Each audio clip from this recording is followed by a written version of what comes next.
Greetings, fellow Verminators and Verninators. Tiki here.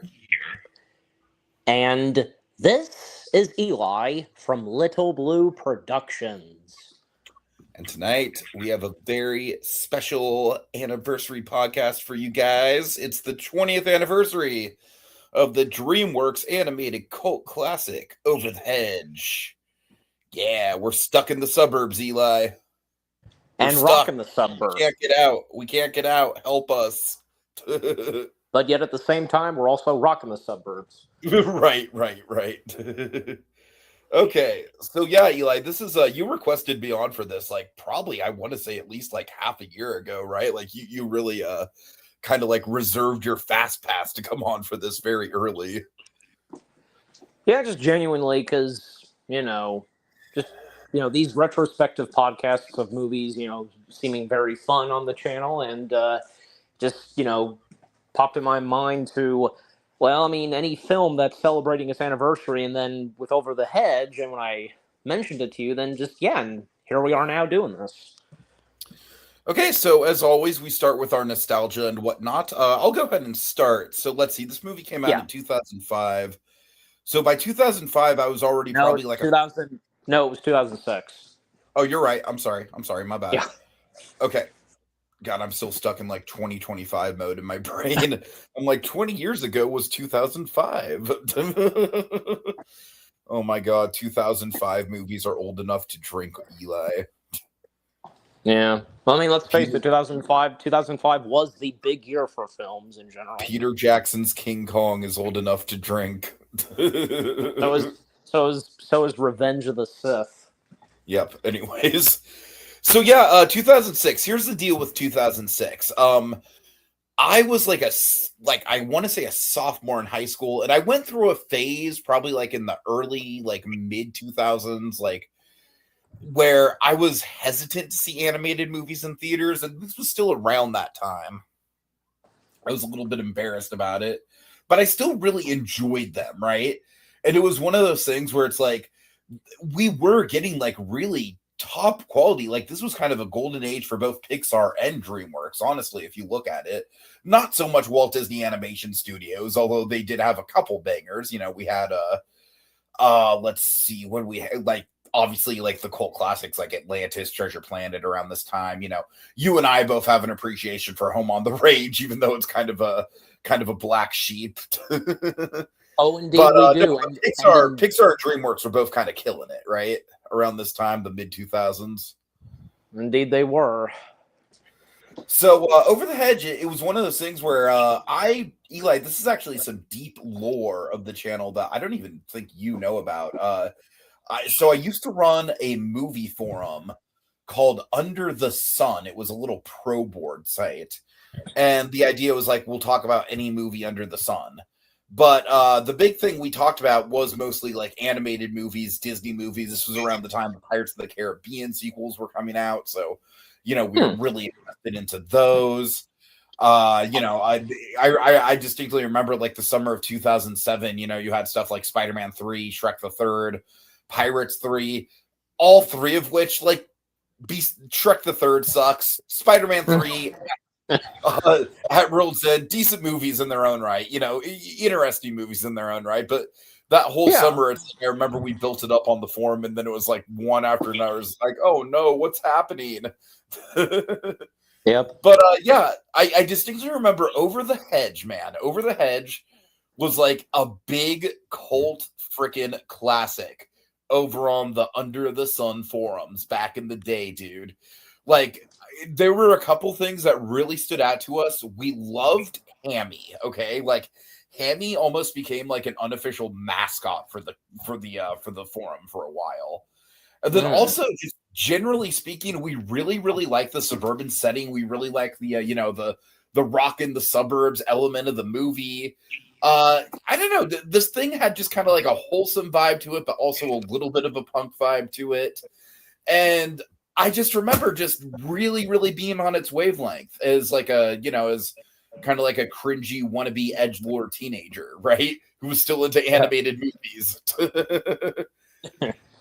And I got to tell you, Eli, I didn't really know how this thing was going to hold up. Honestly, like I'd watched it like a few times back in the day, but it wasn't one of those things like because around that time I was getting into like serious film, right? Like I was getting like 2006 we had like stuff like Little Miss Sunshine, The Departed, 2000 or I'm sorry, maybe no, The Departed was 2004. I'm getting my wires crossed. Anyways, but then 2007 I was getting into all kinds of stuff. So what I'm saying is that I wasn't rewatching movies a lot, but I was old enough to be like, okay, I'm not just going to rewatch my favorite movie over and over and over again.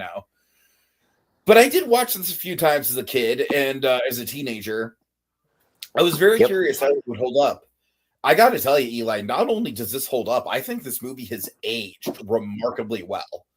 I think this movie is like just a freaking hidden gem in the DreamWorks catalog, man. It really is. I think the pacing is just so on point.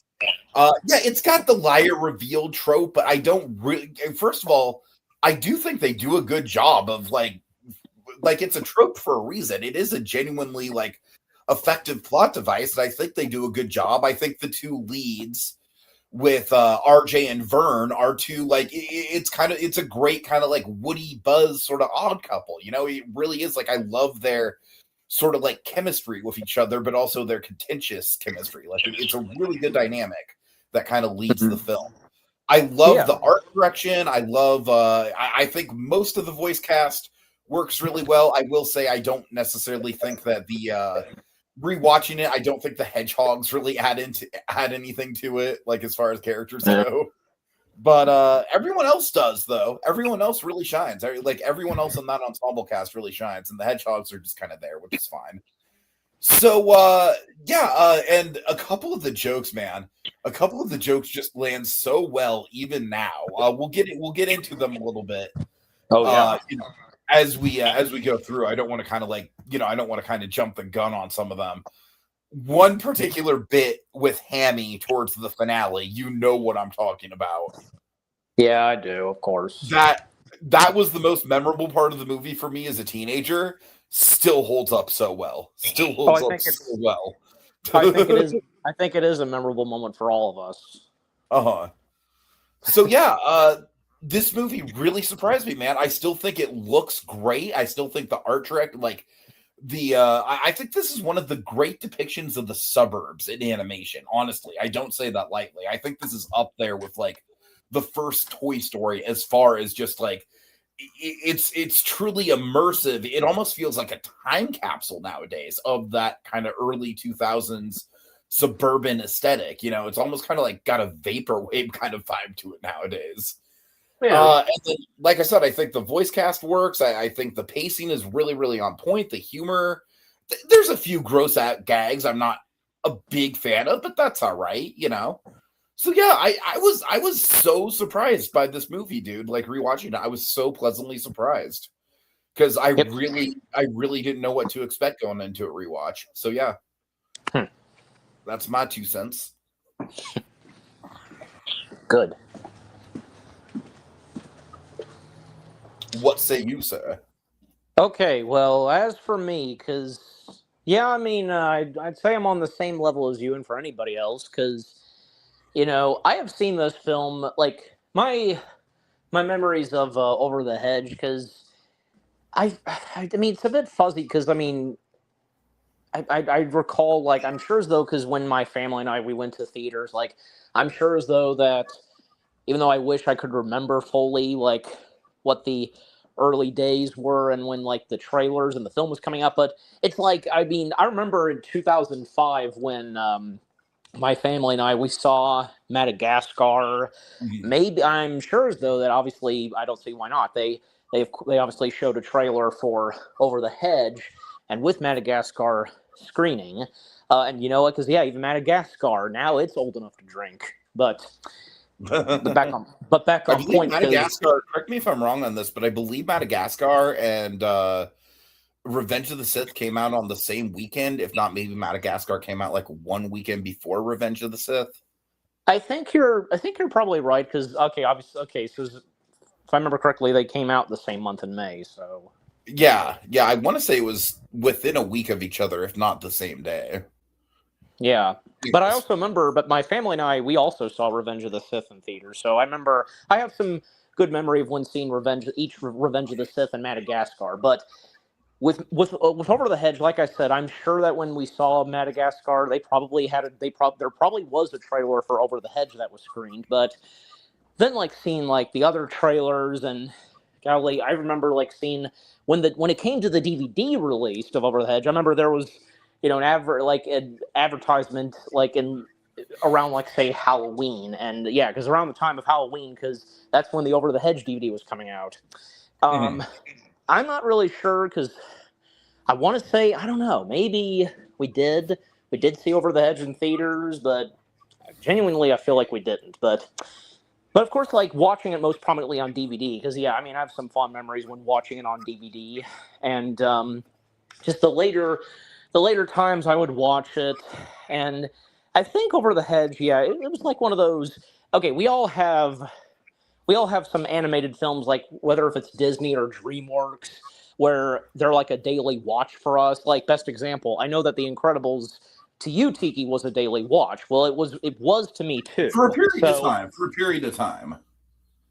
exactly. So My daily watches come in waves. Like when I was in college, my daily watch was the fucking Social Network. You know what I mean? okay. So yeah, I mean, just my point being is that Over the Hedge was probably one of those animated films that I would watch a lot of times. Yeah, yeah, yeah. Yeah. So yeah, and I guess I've even like now because I had discovered, and even when I did my own review of it on the Low Blue channel with one of my friends, Over the Hedge, I think has become like is one of those animated films where it's like a comfort film for me. Just Mhm. we have those too. So yeah, I just feel it in me that just Over the Hedge just being a comfort film for me. I just relax and just have a good time with it.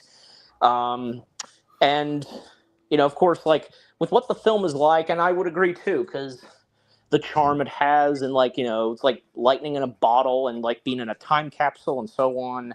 Um, there really hadn't been an animated film specifically like what Over the Hedge left off, and yeah, it's amazing, and yeah, because of course I concur that you know still holds up to this day, and the characters, because of course I would concur that Hammy is definitely would be the fan favorite of the film, but the others, like I mean, I of course enjoyed the other characters, and regarding like what you said about the hedgehogs, I mean, I enjoyed the hedgehogs. I mean, the hedgehogs, like especially the kid hedgehogs, they get their moment. They get a moment in the film and up to the climax, which we'll get to, but that's just me. But yeah, and the whole liar Yeah, I'm reveal just saying, thing. I like mean, they're fun. Like I look, it's not that I dislike them. I just think compared to everyone else in the movie, they don't really have an emotional arc. You know?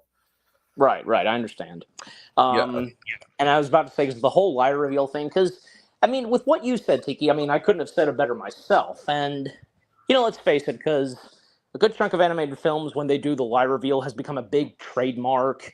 Not in every film, animated film, but still. And I mean, it Like I said, depends it's a trope because for a reason, man. It's a story device that works. yeah, and It builds tension. I mean, Rango is a liar revealed film, and that thing is like beloved. I like Over the yeah. Hedge more than I like Rango. I'll say that right now. And here's another biggie animated film that has a big lie reveal thing. That, of course, being A Bug's Life. Yeah, Bugs Life for sure, for sure. Yeah.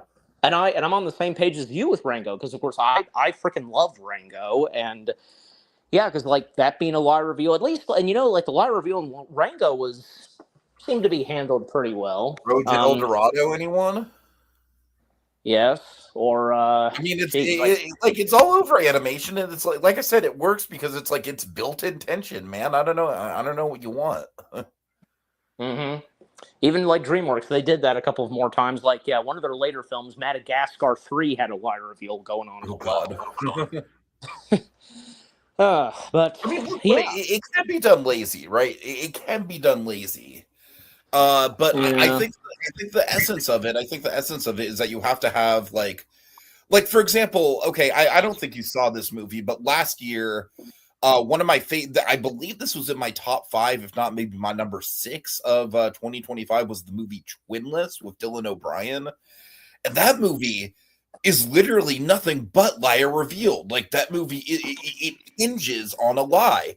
And you find out what the person is lying about really early on, and it really like shifts your perspective. And the whole movie is like a tightrope act of like, oh God, like this friendship is adorable and it's going so well, but it's built on a stack of lies. And when is it going to come crumbling down? And like, I loved it.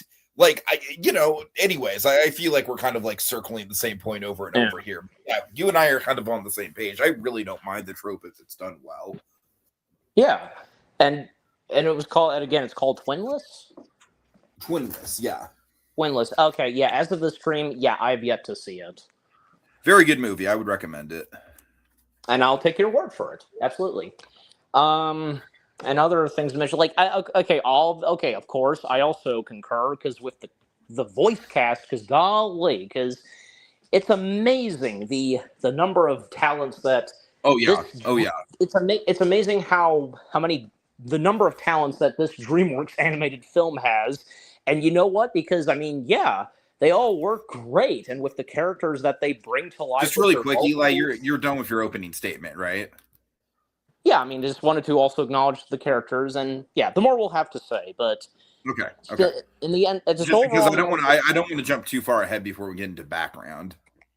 Yeah, but I will say, because like Over the Hedge, most of these voice casts, like okay, we all have this too, where we have kid family friendly films where they have actors and actresses where we're first introduced to them. Little do our younger selves realize like what films they've done, hard-hitting R-rated films, and one of these actors definitely has been in some hard-hitting R-rated films, which we will mention him momentarily. But for me, just my point being is that, yeah, Over the Hedge, it introduced me to a good chunk of these talents, and whom we will acknowledge, and so on. But to round things off, like, yeah, I enjoy Over the Hedge for what it is, and I concur with what you said, Tiki. Still holds up, and definitely a underrated animation gem to come from DreamWorks' library of their animated films. And then really quick, just to address Kogias, yeah, Eli, I know you remember this stream where me and Peregrine went through my 2007 ranking list that I did back in the day. And yes, I do believe that I did rank. I don't know if it was a 9 out of 10, but I did rank Shrek the Third pretty damn high. I don't know what to tell you. I was stupid. 9 out of 10, you ranked Shrek the Third? Something like that. Yeah, sounds right. Yeah, I mean, if you recall, I was there in the chat, but at some point, even I acknowledged this in a Curb Your Enthusiasm stream, you and Dragonhead, where I was there, but I didn't get a chance to leave a comment because I dozed off during the stream, so I missed a good chunk of it. So, fair enough. Yeah, but you know what? I mean, Shrek the Third's a different story, but I think Shrek the Third's okay. We don't have time to unpack Shrek the Third right now, Eli. Drop it. If you want, we can talk about it next year when that movie turns 20. Oh God, what is time? That would be great. And okay, Kogias says, I like Over the Hedge. I don't know if it would make my list of top 10 DreamWorks films. Eli, Kogias, I don't know if it would make my top 10 either, but my point is that I just feel like it's underrated. I feel like people don't even bring it up at all. You know what I mean? So, like, even movies like Shark Tale, people talk about way more. We know how we really know what Shark Tale's turned out to be, so I need to give Shark Tale a rewatch. And it leads me to saying this, and to Kogias, wait until you see when me and Tiki do a planned ranking of DreamWorks animated films. Oh yeah, shit. That's a lot of work, man. That's we'll see when we actually get around to it. That's true, yeah. No, I mean I still want to do it for sure. It's just a lot of research. Exactly, and so many films we have to watch. In fact, the majority of DreamWorks animated films for me, and if you're on the same page, that I have yet to see. I don't know if it's a majority of them for me, but I know a lot of them that I have yet to see are the ones that are really bland. So I'm not Yeah. looking forward to it. Get Anyways. this. The only hand drawn DreamWorks animated film as of this stream that I have seen is Road to El Dorado. Well, I mean, there's not that many of them. Like, it's funny Yeah. because you're like the third person that I've talked to this month that has not seen The Prince of Egypt. Like, I that literally has come up know. multiple times. That's come up multiple times. It's funny. I know. I mean, I feel bad for not having seen Prince of Egypt, but it's just one of those things where it's one of those. For me, it's just one of those I movies. didn't I see just it until I was like in my 20s, I think, to be fair. and and with me saying it's just you have those movies that you just don't get around to until just there you go. You now got to it. All right. Anyways, Eli, And, let's and, and well, no. Kogios also commented Over the Hedge came out as the same month as the underrated X-Men film Last Stand. Oh yeah, that's right, it did. X-Men: The Last Stand. It's not great. It had some good moments, though. Had some good moments. Anyways, all right, Yeah. Eli. Background. Let's get into it. What do you got? All right, so bear with me because with trying to look up Dragon. No, to Dragon. I mean, just he looks up background better than say This background Haiku, is but not going to be as expensive as Blue Dragon 5's background. We apologize in advance, folks. well, you yourself have at times done some background. Yeah, but even me, I acknowledge that I am not even going to be as good as Dragon when it comes to the. Every time I do background, I always feel like Dragon's like giving me a test, like he's a college professor, and I'm like giving him like a fucking oral report. Oh, good God. Yeah. No, seriously, Uh, that's what it feels like. well, good thing. Well, we're lucky he's not joining us. We love you, Dragon. We don't want to talk bad about Dragon. No, because Dragon, he's excellent at when he talks about movies. Yeah, exactly. He brings something to the table that you and I just do not bring. We sadly just don't have it in us exactly like what Dragon has. Exactly. Anyways, background, But we Eli. try, Let's do it. yeah, but we try our best, and I'm gonna do my best right here. So yeah. Well, I mean, how this all began. Well, and I don't know if you knew about this Tiki. I don't know because we never talked about this. Where the source material for Over the Hedge, it was based off of a comic strip of the same name. I And knew about the comic strip. I haven't really ever looked into it. yeah. And when it came to adapting the comic strip, well, the filmmakers Over the Hedge, because they wanted to preserve the spirit and irreverent humor of the original strip, and with a major challenge was basically to expand the comics short, punchy, vignettes into a cohesive feature-length narrative about the animals confronting the suburban sprawl, and and then with the research and scale, because the animators, well, with them studying the movements of real animals and to make cartoon characters feel believable, and in one instance, an animator strapped a camera to a friend's dog, and to understand the exact visual scale and perspective of an animal scurrying through a house, really No, just wanting to interesting. Huh. really wanting to capture and obviously really wanting to capture the specific point of view of animals and what they Yeah. see from their eyeballs, um, and of course, because when it came to say the complex fur animation and on almost every character, and from the course of fur of RJ the raccoon, and yeah, but I mean, let's face it, because even DreamWorks has had gone through that challenge of doing fur and such, especially when it came to Shrek 2. And also when it came to say the original voice talents. Well, I don't know if you knew this, Tiki, but um, Bill Murray and Harold Ramis, they were originally considered to voice RJ and Vern. I did not, but I can totally see that, dude. Like, those characters are almost written with those two in mind, honestly. Yeah, I think Harold was considered for Vern and Bill for RJ. Yeah, naturally. Yeah. Then it would lead to say where Jim Carrey almost got the role of RJ, but then eventually it was Bruce Willis. Mm-hmm. Yeah, I mean, could you picture Jim having voiced RJ?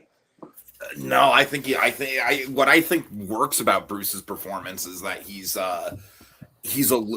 cool, but he's down to earth about it. He's not performative, really.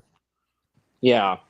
And there is one character that did not make it into the lineup of those characters, and that being this owl by the name of Norbert, whom was originally going to be voiced by Gene Wilder.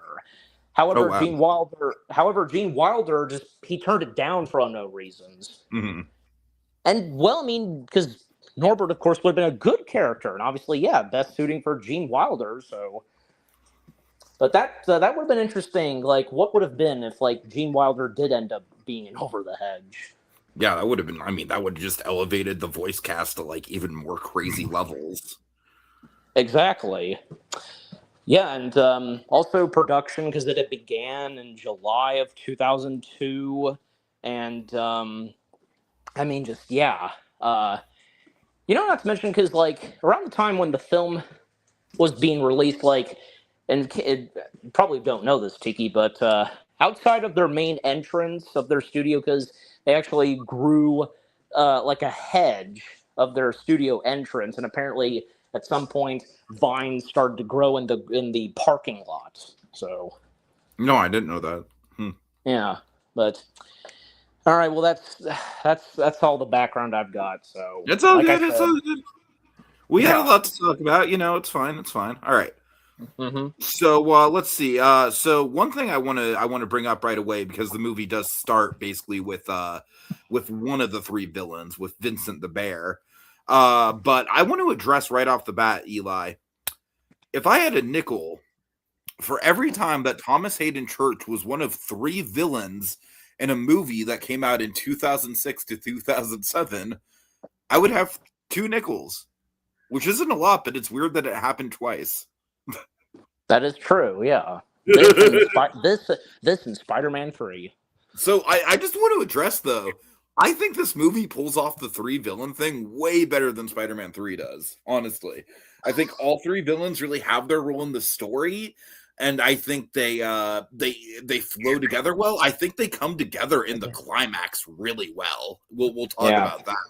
Yeah, But, I mean, granted, Harry Osborn is redeemed in Spider-Man 3, so. well, yeah, but Spider-Man, but But the whole thing is a mess, though. but Anyway, but here's another good example where Over the Hedge made the whole number 3 villain thing better, better than say another one, Batman and Robin.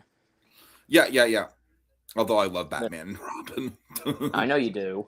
Also, Kogias commented this where, yeah, the Ghostbusters meeting Willy Wonka would have been a very interesting voice cast. It It would would have. have if you had Bill Murray, Harold Ramis, and Gene Wilder in a film together. All right, but yeah, what do you think of the? I mean, because we do set up our conflict like right away with RJ and Vincent, and like, what do you think of like the fact that we meet RJ and we kind of know from the get go this guy's a little bit of a scoundrel, and I think it's a little bit of a bold move to like, we really do know from the jump that he is manipulating these people. Yeah, I mean, on the contrary, because when we start off our film and we're introduced to RJ, because he's like any other animal in his situation, just trying to feed himself, and his attempt to just get bag of chips and all that from a vending machine, which does not come out, and then with him being familiar with Vincent, because well, he knows that Vincent has so much, he has the jackpot, and he just can't resist the temptation to just take what he needs, but he ends up taking it all. Um, but it's a very interesting way to start off, and yet because should have seen this coming. Where because he put it all on a red wagon, then it accidentally was knocked over off to the side of Vincent's cave, and then it's completely destroyed, and well, RJ screwed, and that's of course where he says he can get it back all in 1 week, and well, because it had to come out of his mouth, and thus that's where, of course, you know, he has to do what he has to do, and to save his skin, just to find other recruits, extra hands, and thus that's what he does. Mhm. But I think, yeah, because like the introduction from say RJ to Vincent is great, and yeah, and as I said, where yeah, Over the Hedge was one of my first early introductions to Bruce Willis, because obviously at that age I had not seen Die Hard or Pulp Fiction, definitely. So yeah, but like I said, I think it's great for like those at my age or just no matter what, like to first know actors like Bruce Willis in those films, and then Mhm. once we get older, we then see like whoa, because like when we're at that age, we can watch R-rated films and to see them really be fantastic and such. Just Yeah, definitely, definitely. yeah. And But yeah, Nick like I said, Nolte, I think Bruce Willis, he gives kind of like a little bit of a he's like an everyman con artist, if that makes sense. Like he's definitely playing the trickster here, but he's not really going over the top with it, which I like. And I like that throughout the movie, it's very clear in his voice performance that he's getting more and more attached to these people. And I like how he Mhm. kind of like he kind of plays that very subtly, and it's a very gradual transition and tonal shift with him. Yeah, indeed.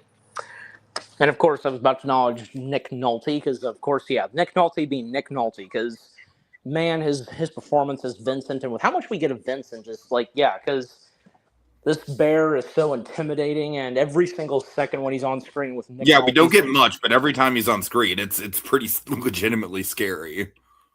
it is, yeah. Except in the climax, and I do like that in the climax we kind of take the piss out of him. Well, he technically deserves it, so Oh yeah. But yeah, no, like yeah. I said, RJ man, Bruce Willis's performance just like way more way more kind of like understated than a lot of lead animated movie voice acting performances from back then. Do you agree with that? Mm-hmm. And And I also, appreciate it for that. yeah, and Kogias comments this, and yeah, because I was going to mention this too, because yes, another one, even though I hadn't seen it at the time, where another film that a lot of young kids were first introduced to Bruce Willis was like one of the Rugrats films as Yeah, Spike. Rugrats Go Wild. Yeah, I was gonna say that. That was one of my early introductions to Bruce Willis as well. Oh, like was it the very first? Like, was that the very first movie you watched that had Bruce Willis? I don't. The very first movie I watched that had Bruce Willis in it, I I think was a random crime comedy with Billy Bob Thornton called Bandits. Oh, okay. Hold on, let me make sure. Yeah. Bruce Willis was in. Yeah. Yeah, Bruce Willis was in that. Yeah, it was from 2001. My parents randomly took me to go see that movie, and I actually really enjoyed it. Like that was one of the first it's a very like mid-tier movie, but it was it was one of the first like kind of like more like adult movies that I saw in a theater and actually did enjoy. So And was that? And I forget. Is that PG-13 or R? I want to say it's PG-13. I'm trying to look. Yeah, because here's another. It's PG-13. Okay, because another PG-13 that this film seemed okay for some kids. It depends, and on the parents. Fifth Element. That's another one. So Sure. Yeah. yeah. Anyways, and really quick, just another liar reveal that came to mind where I do think the performance, although I'm kind of biased just because I just don't like this guy in real life, but I think it's a little bit over the top for a liar revealed character is Mel Gibson playing Rocky in Chicken Run. Oh yeah, that's right. Or like, it's a good character, but I just think his performance is a little bit like showy. Whereas Bruce Willis here, like I said, he puts a lot of subtle emotion into it. He really does. Yeah, indeed, absolutely. All right, so let's go into the secondary lead, which is Vern. I love this character, man. I think this character is played by Gary Shandling. I'm saying that right? You're correct. Okay. Yeah, and Over the Hedge. Over the Hedge as well was my first introduction to the late great Gary Shandling. Yeah, I think this, like I said, man, I truly think that RJ and Vern in this movie are like kind of go toe to toe with like Mike and Sully and Buzz and Woody. I truly think they have that good of a dynamic. Like, I really, really like that Vern from the get-go is suspicious of RJ, but at the same time, he sees the good parts of him and he really wants to trust him, and he legitimately feels bad about, sabotaging RJ in certain respects. I love that push and pull. I love that tension. And then I love how ultimately warm their dynamic ends up being at the end of the movie when Vern fully welcomes him in. I don't know, man. It's like it really. I think Vern is just like the heart of the movie in a lot of ways for me. Absolutely, yeah. Yeah, because I concur, of course, with what you've said about the chemistry with RJ and Vern. Couldn't have said it better myself. Also, being right there next to say others like Shrek and Donkey or Bob and Larry from Veggie Tales. But yeah, I mean it's true. Uh-huh. Yeah, especially because with Vern being very suspicious towards RJ, but little does the animal pack know, and Vern himself, that Vern does speak the truth. Even when RJ at a certain moment, when it just gets out of hand very later on in the film, and yeah, you can see the look on RJ's face, yeah, because he knows that Vern's telling the truth, but little does he really realize, and so do the animals. And I just love that detail there because it's amazing. Because yeah, just one of those situations where you have this group of people that are starting to like this person, and one of them is very suspicious, and ultimately turns out to be the case with what he said about But I so on. like how through most of the movie, it's just his intuition. You know what I mean? Yeah, I feel like that's a very like real world kind of like dilemma within a friend group where a new person kind of comes in, and I feel like it's honestly kind of important to show someone struggling with a situation that's that kind of like complex in a kids movie. mm-hmm. Absolutely. But then, of course, we have to acknowledge the other animal characters. Yeah, obviously we got Steve Carell as Hammy, and this is like Steve Carell at the height of his powers. I believe The Office has probably just started right around this time. Obviously, we had Little Miss Sun. Eli, have you ever seen Little Miss Sunshine? As of this stream, not yet. Oh man, add that one to the list, buddy. I I do. think that Little Miss I Sunshine do. is. I think Little Miss Sunshine is Steve Carell's single best performance. Like he's a supporting performance in that movie, but he's like just incredible. And hardly anything about his performance is funny, even though he's surrounded by funny characters. Yeah, Yeah, really. another film that I'm gonna cut you off. Another Steve Carell film. Another film of Steve Carell's that even a year before those two films that even I am definitely wanting to check out at some point as of the stream. And I don't know if you've seen it, and that being Universal's 40-Year-Old Virgin.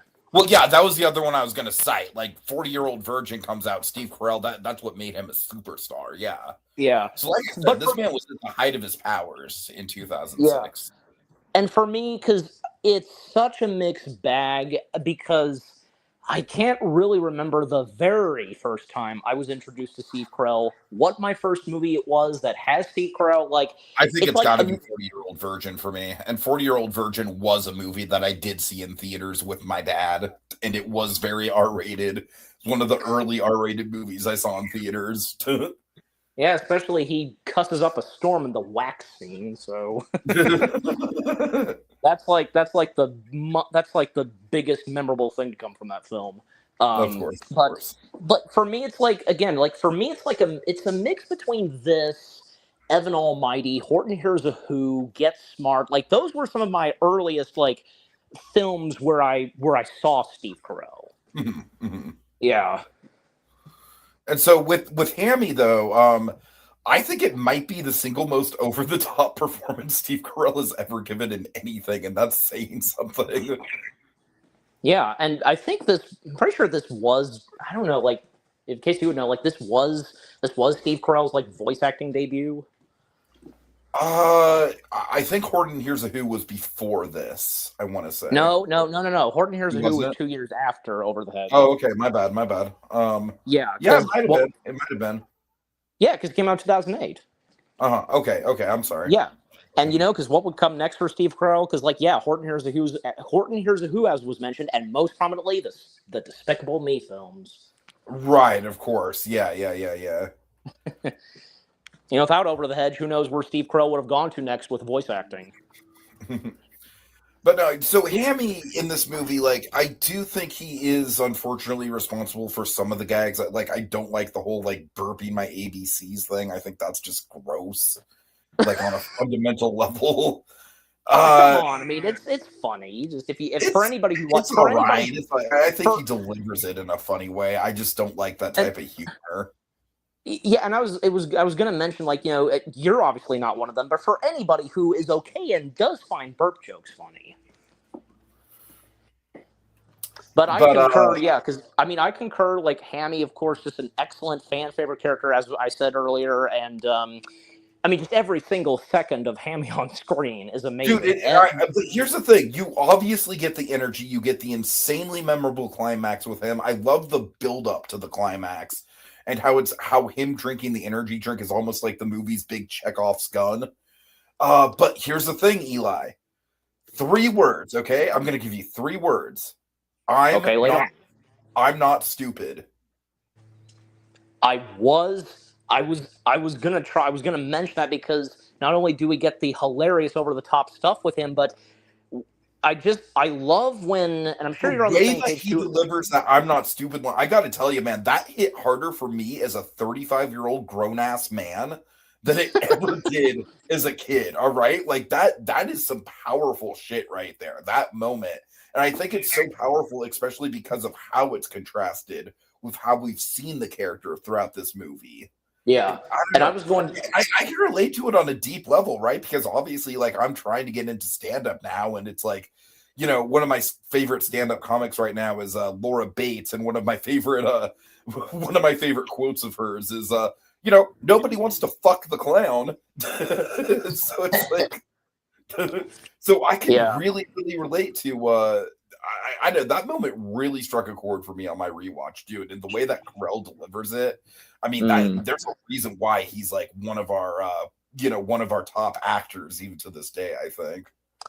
Yeah, and I was going to mention where I love those moments with characters like Hammy, or say, a good example, Genie from Aladdin, where those characters, they're funny, and all that, but at the same time, we get those moments where things do get serious, and to think that it's coming from those characters, like, when things get serious with characters like them, it's serious.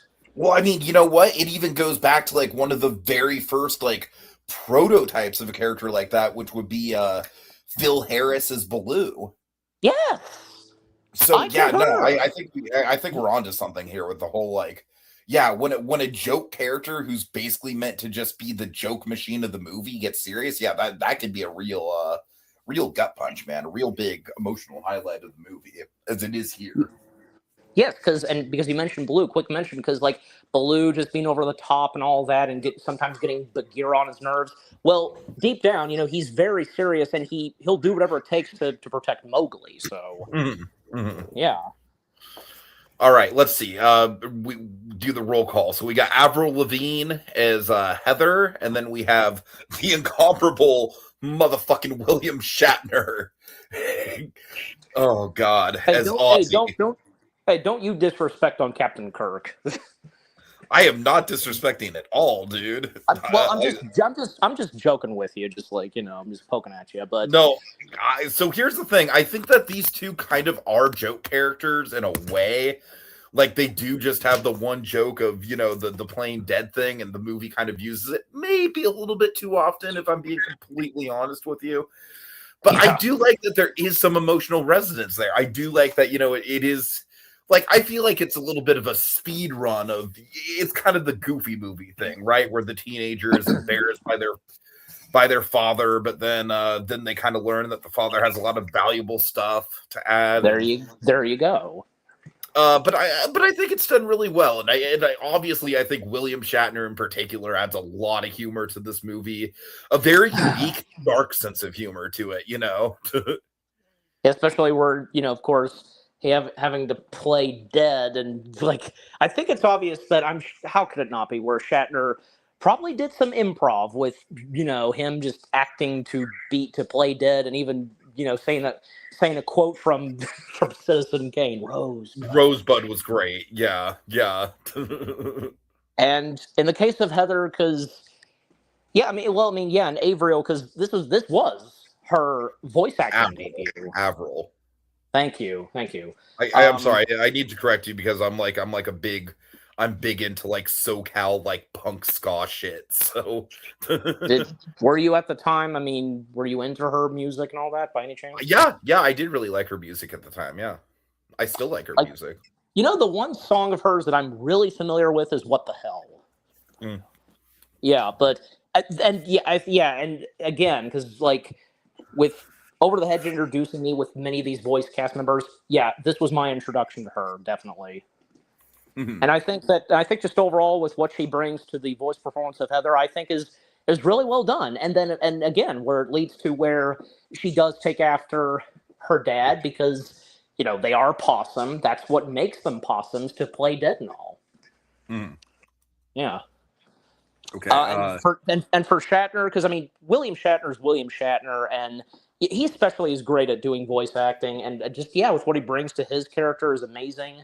He's not just playing Captain Kirk either. There's moments where he kind of leans into the Captain Kirk hamminess, but I do like that ultimately he is just kind of playing this, almost like I said, like he very much has like a goofy movie kind of vibe to him in this movie, where he's earnestly trying his best, but he's a goofball. Yeah. And ironically, Over the Hedge does make a mention of one of the Star Trek films during the credits. Not to mention Lester's Possum Farm. Yeah. But anyways. And as for the other characters, well, if you want to take it from here. Yeah, so we got Stella! Yeah. I mean, Wanda Sykes is just like, if you want just a reliable voice actor who's going to bring it, like, no matter how shitty the actual project is, like she is just such a freaking, like reliable talent, man. But yeah, I really do like I wish that we had set up the romance a little bit earlier in the movie, but I gotta say, like, how it plays out in Act 3 is just absolutely delightful. Like, we kind of speed run it, but I think it works. I think it works really well. Absolutely, I think it works, yeah. And again, I do like that, with her as a character, like, you really do feel like some vulnerability with her being kind of like insecure and a little bit of an outcast, but also having like a really, really, good personality. So, I like her character. Not a lot to say about her, but I like I said, I think if anything, that romance subplot is a really good kind of flavor to add to the third act shenanigans. Mm-hmm. Yeah, and I concur, of course, with the character of her and Stella, and I think Over the Hedge was also like maybe one of my first introductions to Wanda Sykes, like from that and Evan Almighty. Definitely wasn't for me. She'd been in a lot of stuff before this for me. You see, I'm gonna have to go back and look, but yeah, it's like between this and Evan Almighty, which coincidentally both Steve Carell and Wanda Sykes being in both of those movies.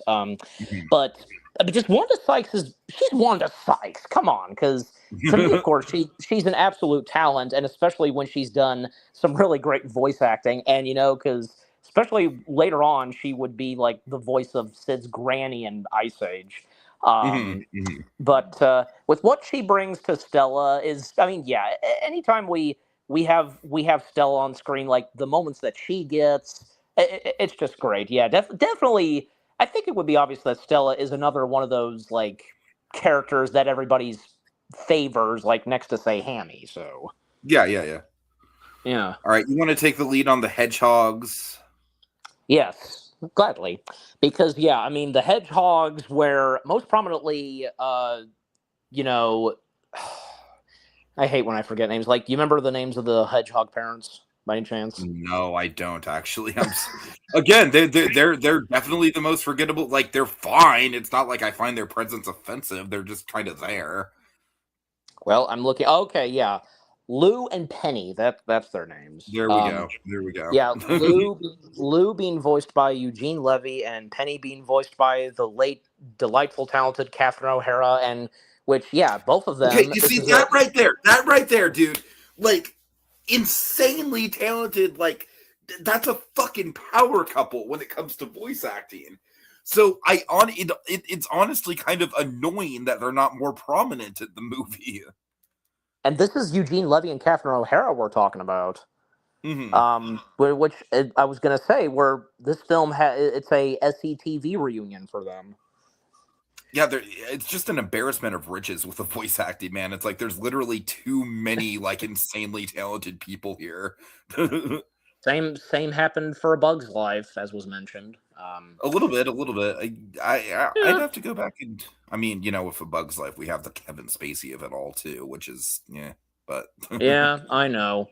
I enjoy him as an actor, and he's great as Hopper. But yeah, so yeah, the hedgehogs, like because okay, obviously you said your part on the hedgehogs early on, just for me, because like with how much we get of the hedgehogs in Over the Hedge, um, to me and my viewing, I genuinely feel as though that the hedgehogs nicely balanced, and the moments that they get, especially I because feel like you're pretty much supposed to like be the fill-ins for the standard suburban family within the animal community, if that makes sense.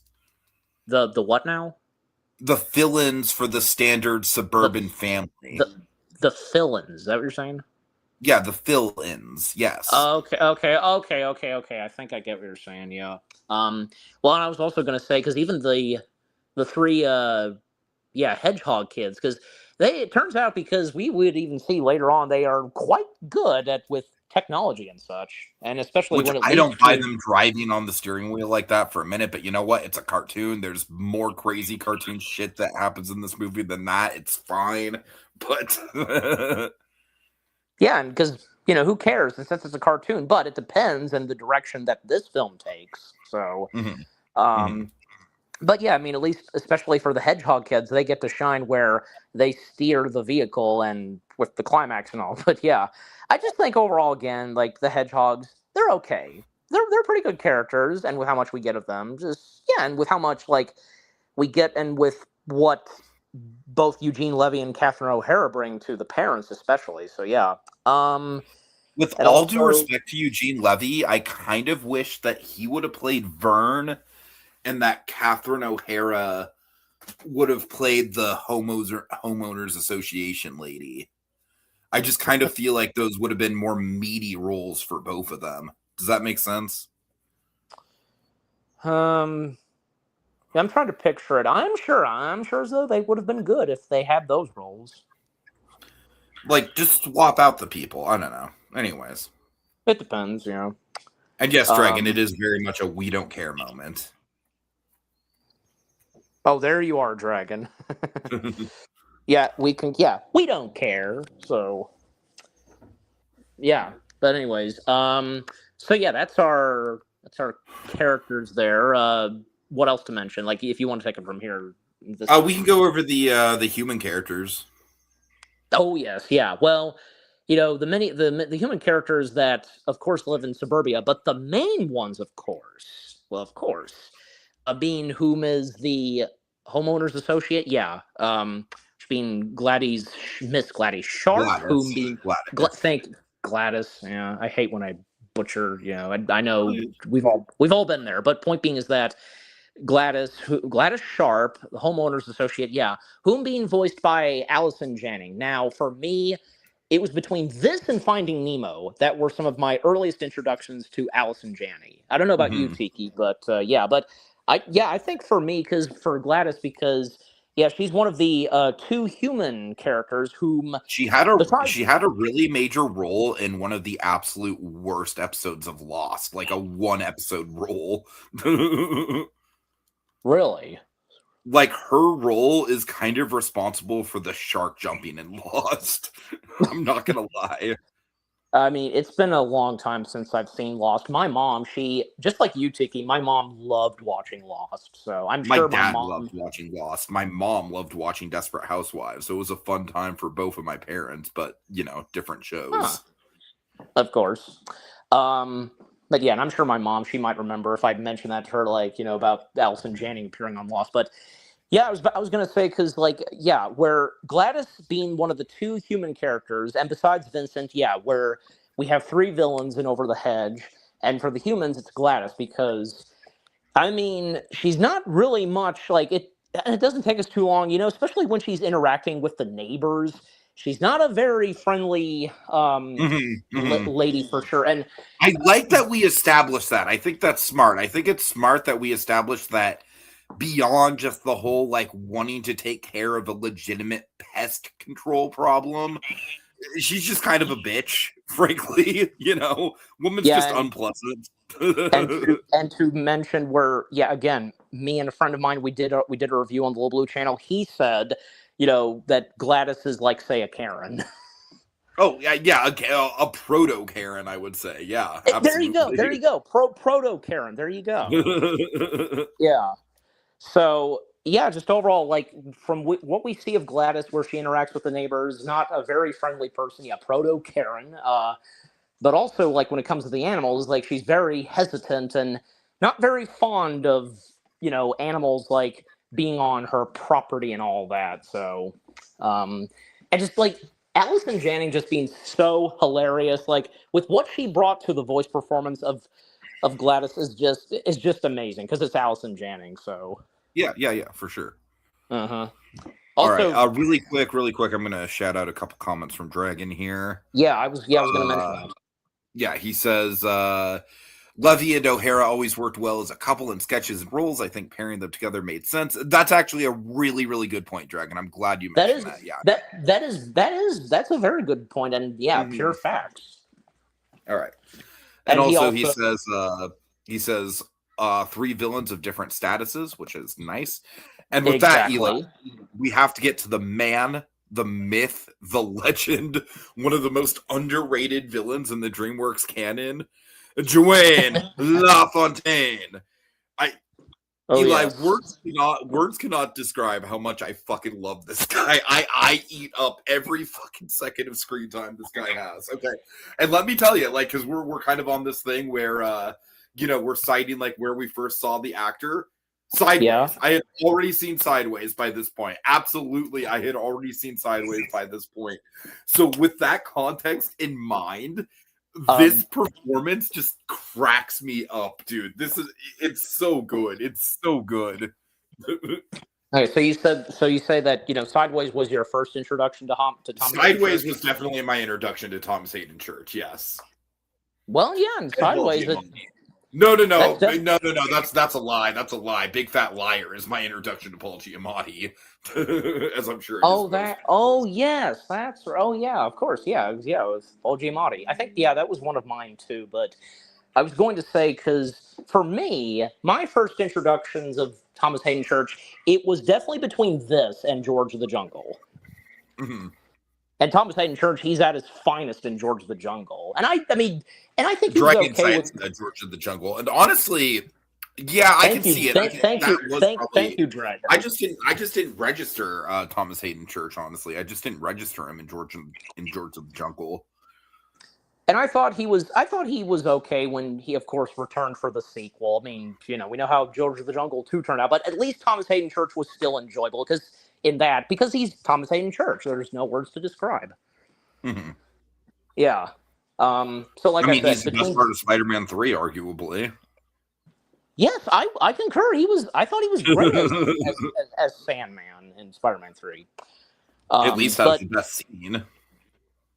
Oh, absolutely. Yeah, exactly. The character build up to this Sandman. Yeah. But Dwayne himself, because how can I not concur with you, Tiki? Because Dwayne is just such a delightful character. Not much like he doesn't really act much like a villain. I mean, granted, he is, but because just the funny moments that he has, he's definitely he is kind of like how I feel like what they did well with with the Gladys character of just making her genuinely unpleasant as a person. Yeah. I think they do the opposite with this guy, where it's like, this guy is just genuinely doing his job, and he seems like a pretty affable fella, all things considered. Yeah, he doesn't, even like, say, like, the picture on the side of his truck where supposed to resemble him, looking handsome and all. He's not really, but at the same time, and where he seems like he's just a goofball. Well, you gotta admit that he's very creative with the gadgetries that he has, the equipment he has, and when trying to dispose of these animals. So, uh-huh. Which I know we'll talk more about as we proceed. But yeah, I just overall, because with what Thomas Hayden Church he brings to Dwayne is just so memorable. No matter what, every time he's on screen, it's just great. Especially not to mention where he has it in him where he can trying to smell the scent and trying to identify what's near him. And we cannot forget to acknowledge this, where at times they always call Vern by different, where the whole reptile thing. Like, if you have anything to say on that.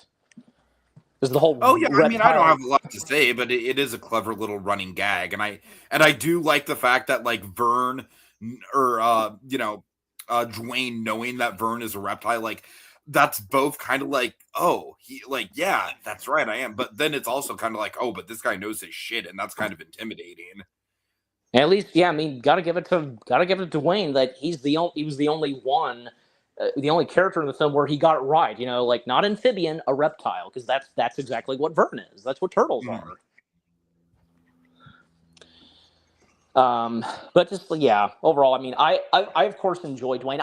For me, I enjoy all three villains. I mean, I would hate to choose a favorite. So, like I said, I think this movie handles the three villains better than Spider-Man 3 does in the sense that I feel like they get roughly an equal amount of screen time. I would say Gladys is probably like out of the three of them the main one, but like not by a huge amount, honestly. And I feel like I do feel like we have this thing where they're like Dragon said, they all have kind of different functions in the story, and they kind of come in and they kind of complement each other. They very much complement each other, and I really enjoy that. I really enjoy that. Yeah, and Dragon also said that about Dwayne that he's got some John Dwayne swagger for sure. Sure. John Dwayne, that's so stupid. Is that I don't think I really fully get that reference. I think he's making a comparison to John Wayne. Oh, okay. Well, I mean, because Dragon, you spelled the last name different. So how's that is the joke, Eli. This didn't fully occur to me. There's nothing intentional. Okay, so okay, like one thing I want to talk about is the art direction, like the direction of the suburbs and how the suburbs look and everything like that. Because I think this movie just gets that element down just so well. And honestly, I think it's an underrated component of the movie, and I think it's one of the movie's best strengths as an animated film. Mm-hmm. Yeah, and I was going to mention this too. I also like where RJ, when first introducing the animal pack to what the world is like outside of the hedge, and where he goes into some good description on the whole concept of food, the various ways of food, where, food being delivered by a truck, it's being shipped or brought to the house, people worshiping the food, they're praying and such before eating, grace, or, not knowing what that is, like he's pointing out a piñata. What do you know? Food! And watching food on TV and people getting exercise to get the weight off, and just overall, I mean, I like that part because good description on what he specifically says to the animal pack about food, and more details he would say about, like, when people throw away food, they don't finish it, they leave it in the cans, and like a diaper joke in there too, and just all this stuff. There's something about the lighting and the color and the scale of it. I mean, it's funny that you mentioned the scale because Dragon says reminds me of the Insectopia gag from Ants. Yeah, I can see that. And I'm right about, what was it that I was right about?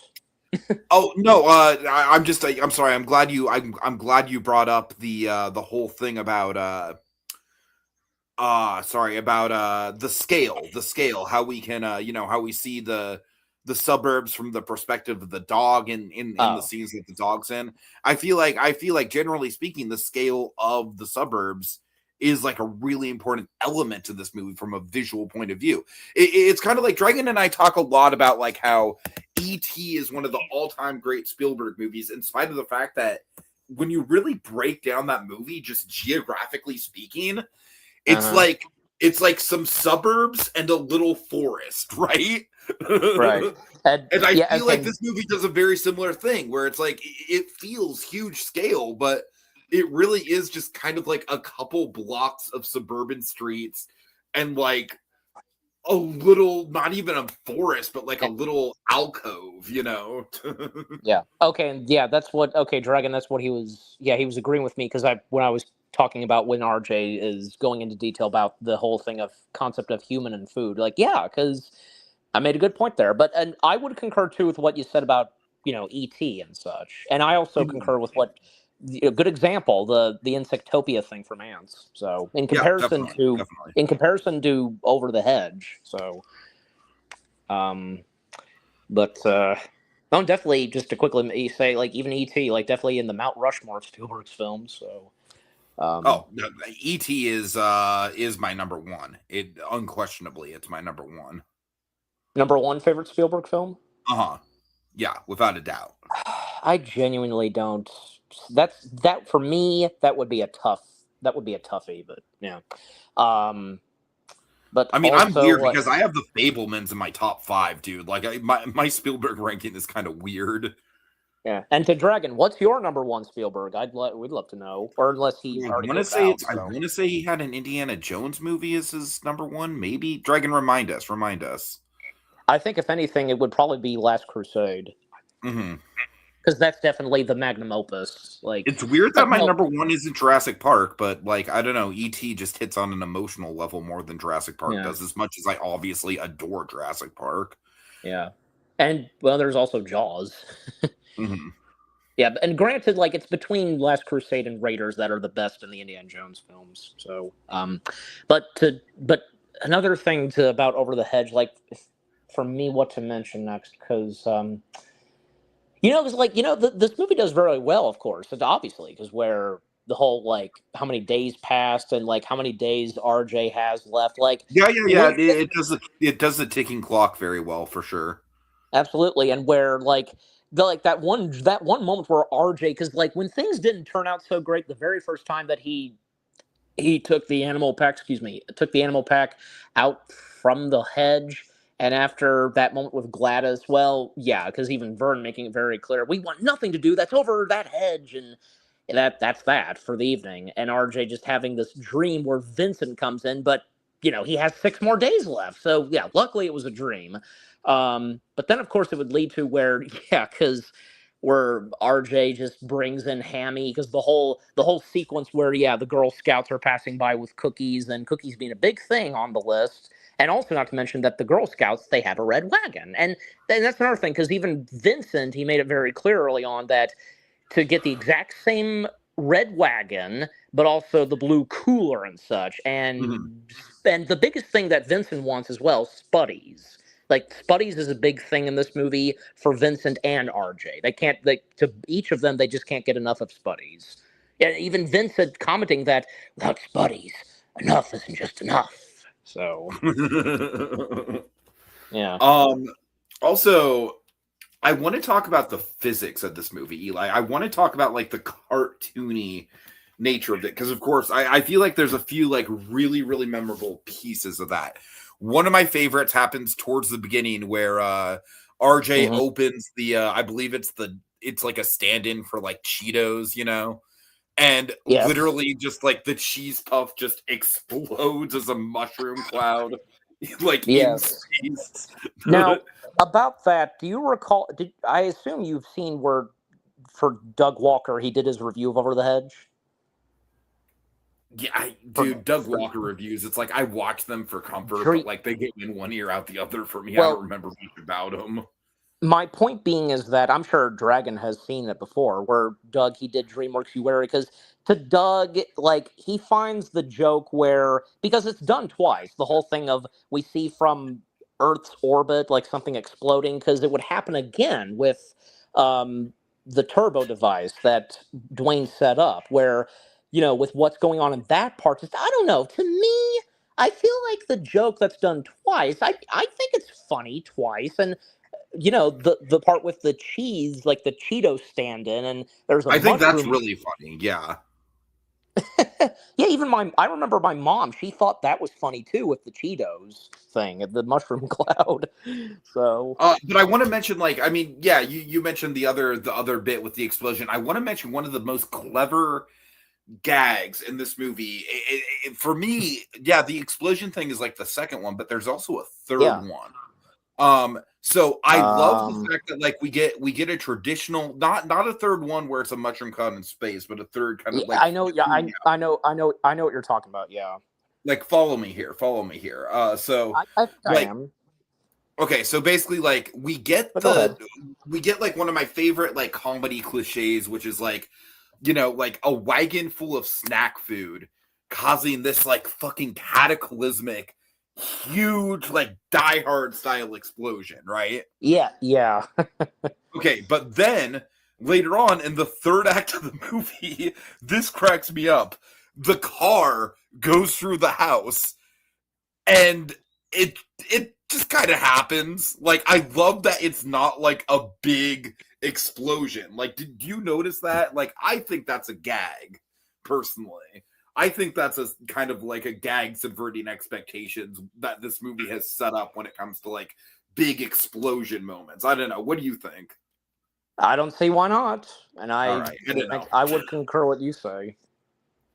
I Even enjoyed that moment. I thought it was clever.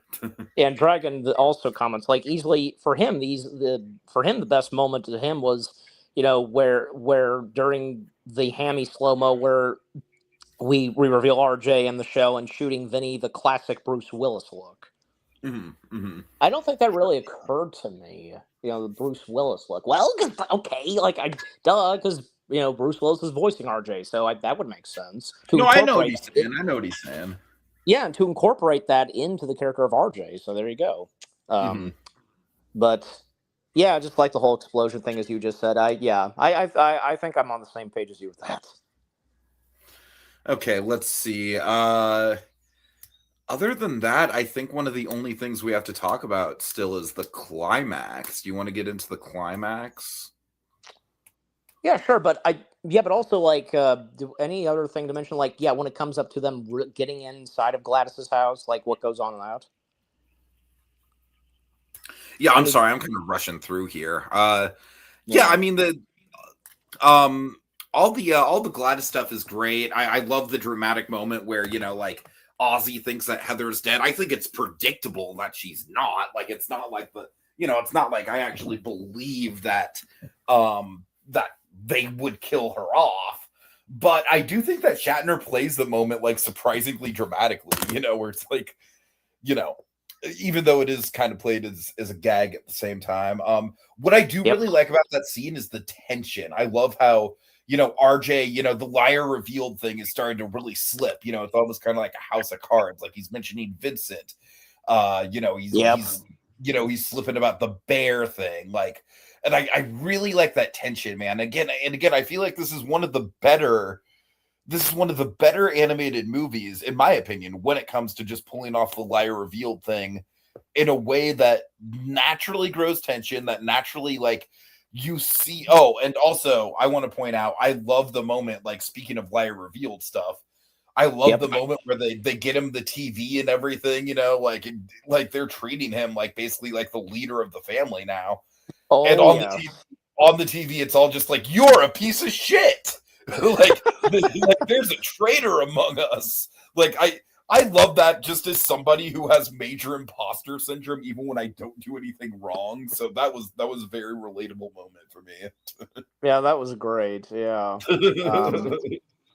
yeah. Also, yes, thank you for concurring, Dragon, because yes, Shatner as a possum was gold. Um, but Also, like for me, with what I have to say about when they get into Gladys's room, because like again, where we brought up this earlier about the relationship between, because yeah, like Stella and the cat, um, because I think yeah, because I concur with what you said about that, like the timing and such, and how fast it was, yeah, and I wish they Tiger, would have who set it up like, I mean, obviously they set up the cat a little bit in the they before the do. third act, but I kind of wish they would have set up that he was attracted to Stella a little bit more. Hmm.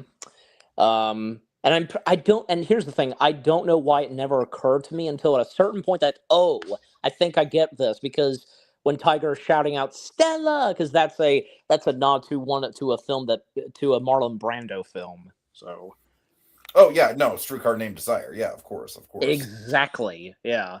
But also, I cannot forget to acknowledge this, because at one point when they're setting up the stuff and they're going to take all the stuff out of the fridge, because the THX moment, that was brilliant.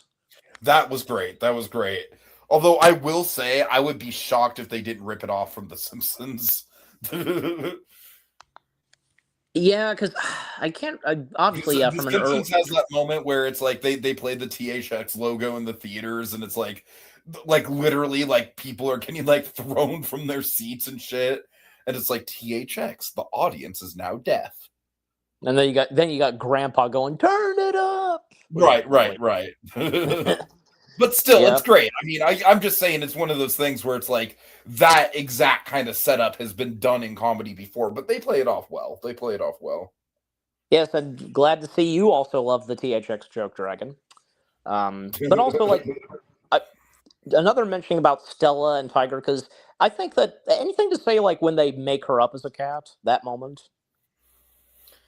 It's very Pepe Le Pew. Hey, there you go. Like it kind of like gives Pepe Le Pew, routine like an actual like progressive twist to it.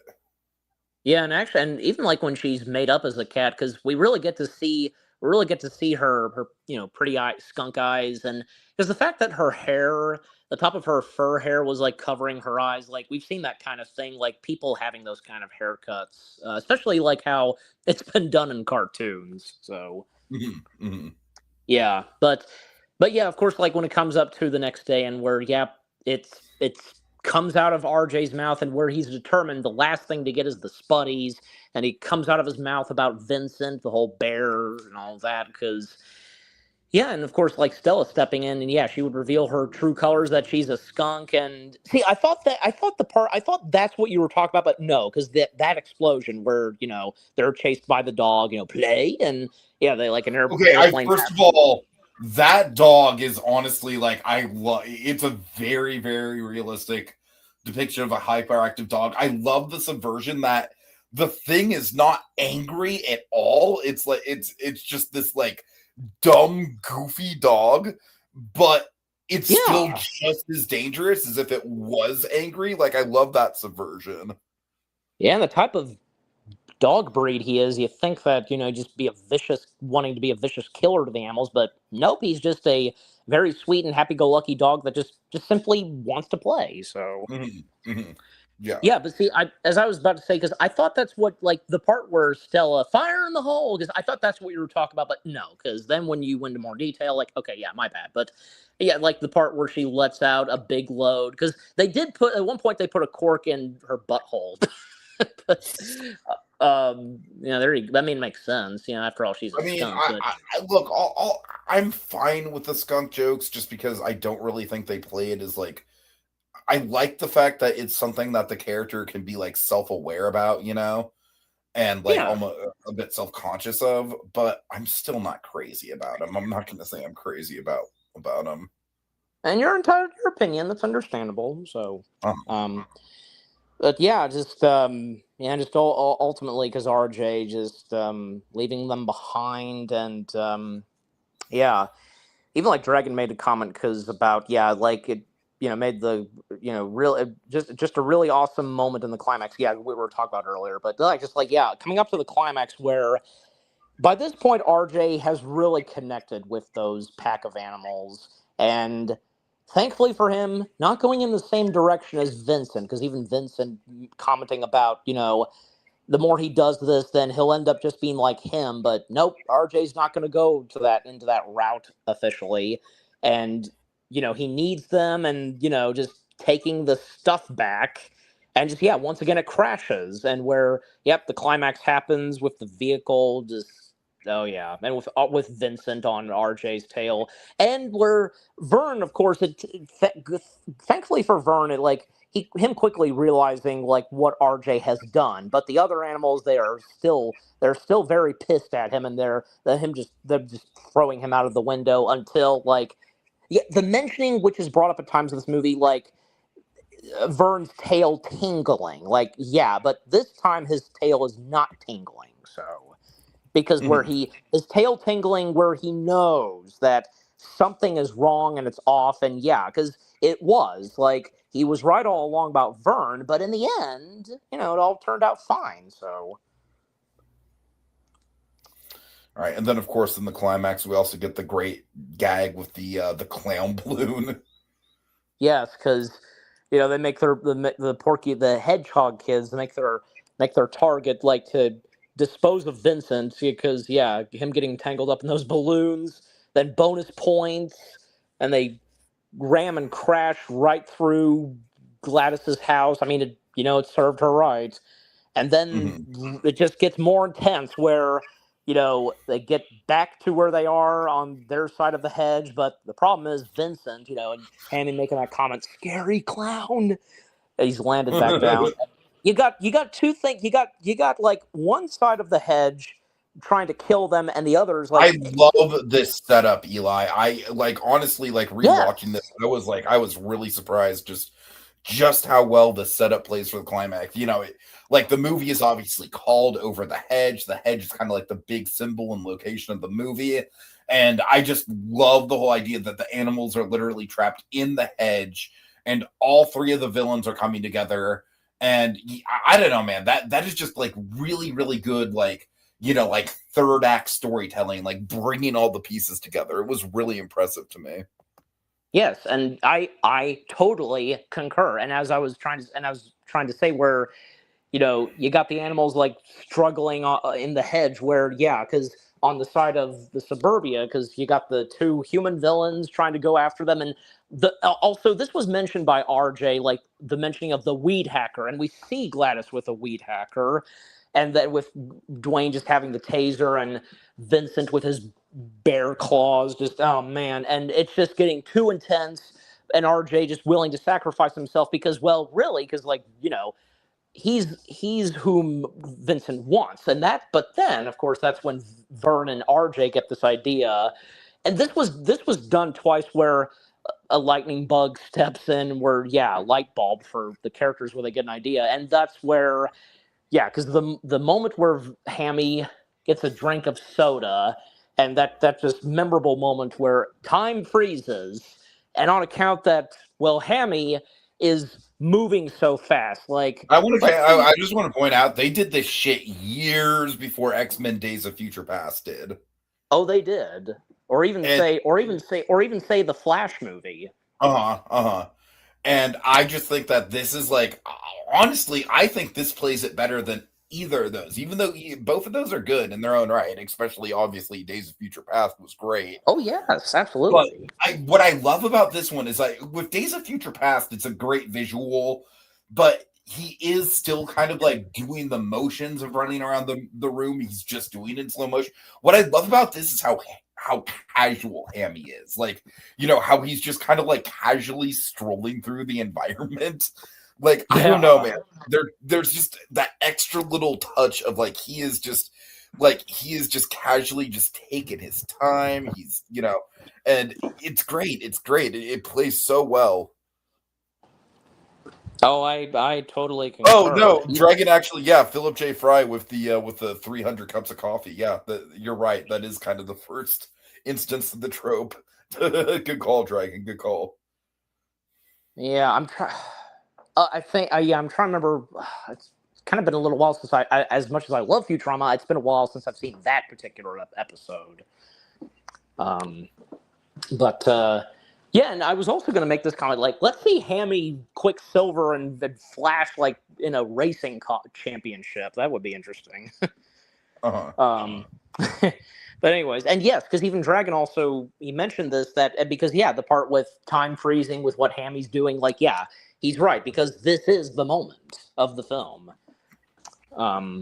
So then, of course, time resuming. And you know what? Because after he turned on the turbo device, I'm blanking on the specific name of it, but which, by the way, apparently that device that Dwayne set up for Gladys in her backyard, apparently that's legal with the exception of, I think, Texas. So, yeah. Um, so, and yeah, and like after he set it up, like he managed to quickly get a cookie that made its way to the rooftop that we saw earlier. But yeah, just then time resuming, and well, the three villains coming together, and they get what they deserve. And with, yeah, prepare for a lot of stinging, and you can only imagine like the pain and suffering they're going through. But yeah, just it serves them right, of course. Mm-hmm. Oh man, the aftermath, because like pretty much like a chunk of them, they've lost their hair, especially Vincent, and oh man, yeah. Well, Vincent gets what's coming to him. Like it's off to the Rocky Mountains for him. They call him Smokey, but and yeah, because not looking good for Gladys. Where yeah, because with what was set up in her backyard being illegal, yeah, like this is not looking good for her. And I definitely, yeah, she's no longer going to be the home associate person. And even for Dwayne, because with him escaping, cause like we have not gotten the last of that dog, play, and well, Dwayne gets what's coming to him. So, Yeah, I like how they both get like different levels of comeuppance. indeed, yeah. All right, yeah, that's And about it. Get a nice little wrap up with RJ being officially like welcomed into the community, and the uh, same goes for Tiger, because Tiger ended up joining them. So true, yeah, that was nice. and apparently, because the last thing we see, like Hammy, he stored his nuts for the winter and such, because it was Mhm. mentioned a little earlier in the film. But and also the end credits were great because more stuff we see of the characters roaming around. Even like there's a moment where we see the characters not fully animated, because I don't know if you would recall that part, but yeah, then we get a moment where RJ is explaining to them about the whole thing of the television. And as I mentioned earlier, where it's Hammy who brings up about Star Trek. He talks about Star Trek: The Wrath of Khan, and yeah, because on account that we've got William Shatner in this, so there you go. All right, and then we have the post credits gag with the vending machine, which I think is really funny and a good callback to the opening. Yeah, and you know what? To think that after what RJ did, he risking his life and just he promised Vincent he'd get that stuff back when he was struggling to get that one, bag of snacks out of the vending machine. It finally came down, so it finally got unstuck. So if he had waited longer, but you know, but that was funny because like them getting all those snacks and yet it just there's no way they're going to get them out because it's covering where they can get them out. So here we go again, technically, I guess. Mm-hmm. Okay, yeah, I guess that's about it. Do you have any final That's thoughts? that's all she wrote. So, um, Yeah, yeah. So final thoughts. You want me to go first? yeah, go for it. All right. Well, just at the end of the day, Over the Hedge. I think it's obvious we're okay because it's not one of those DreamWorks animated films that's the the most praisable film and from their library of animated films. But at the same time, and with how much we've talked about Over the Hedge, there's something about it that, is just so memorable and whimsical and just with its charm and what this specific DreamWorks animated film had to offer. Because, keep in mind, because DreamWorks Animation, their line of films, like they just their animated films being like those that you never thought of and that are totally different compared to say from Disney, Warner Brothers, and Don Bluth, and that's great to see because Mhm. the level of humor that DreamWorks does in their animated films and some adult jokes here and there, and with what Over the Hedge has to offer, it's just brilliant.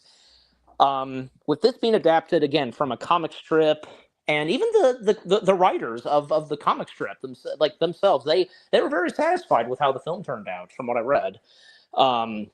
This film having such an amazing line of talents, with its animation quality and with the songs. We didn't really acknowledge the songs, but the original songs in the film, they're good too. And of course, "Rockin' the Suburbs," that too. Um, and with the whole lie reveal thing, as we said, because just overall the lie reveal in this done pretty well, and with its level of comedy, its pacing, all the above, it's just, yeah. And like I said, where there really hadn't been a specific animated film like what Over the Hedge left off. So, and just for me, I mean, I enjoy Over the Hedge, yeah, for what it is.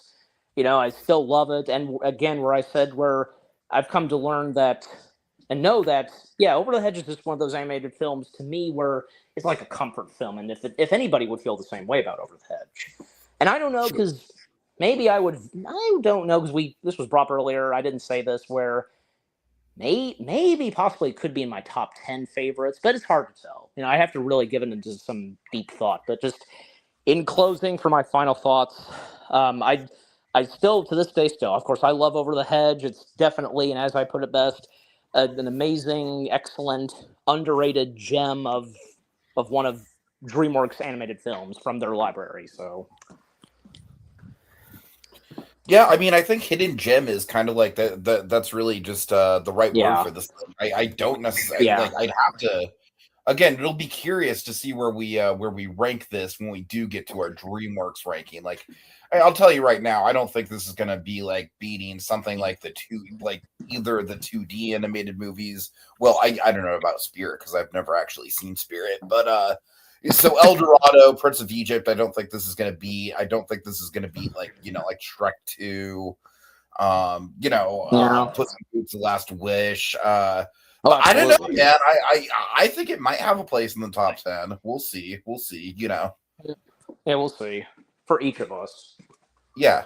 But no, I just think that this movie is just, again, it's a time capsule. It holds up really well. It's funny how movies made in the 2000s are now kind of looked at as almost like period pieces, almost, even though they were obviously made during the time period. But it's just a different vibe. It just kind of takes you back to a simpler time, where cell phones were around, but they weren't smartphones. The internet was around, but it wasn't just constant social media TikTok bullshit. It just makes me nostalgic. I feel the same way about Napoleon Dynamite and how that depicts the mid 2000s. Like you said, the voice cast is on point. Oh yes. So yeah, just all around, really good movie. Well edited, really well paced, 80 minutes, just very, very tight runtime, in and out, doesn't lag at all. I don't know, just a really, really damn good movie all the way around. Yep. And also to quickly mention, because I don't want to, Dragon commented, rest in peace to Gary Shandling. And ironically, because he would pass away just about 10 years after Over the Hedge was released. Yeah. Okay. Well, thanks to Blue Dragon 5 and Kogias for coming on for this. Tomorrow, Dragon, Jacob Weil, and I are going to be doing our retrospective podcast on The Wind Rises, our highly anticipated retrospective podcast on that, which I know that Kogias has been stoked for. So, looking forward to that. Yeah, there was another commenter I saw. Did you see it? Did you see the other commenter too that I just? It was just Jonesy D874 who just said yo. So yo, Jonesy. Yeah, well, and also thanks for Jonesy for quickly popping in as well. Sure. Not just to mention all the other commenters. All right, folks, that'll do it for you. Have a good night. It's been fun. Happy anniversary to Over the Hedge. Indeed.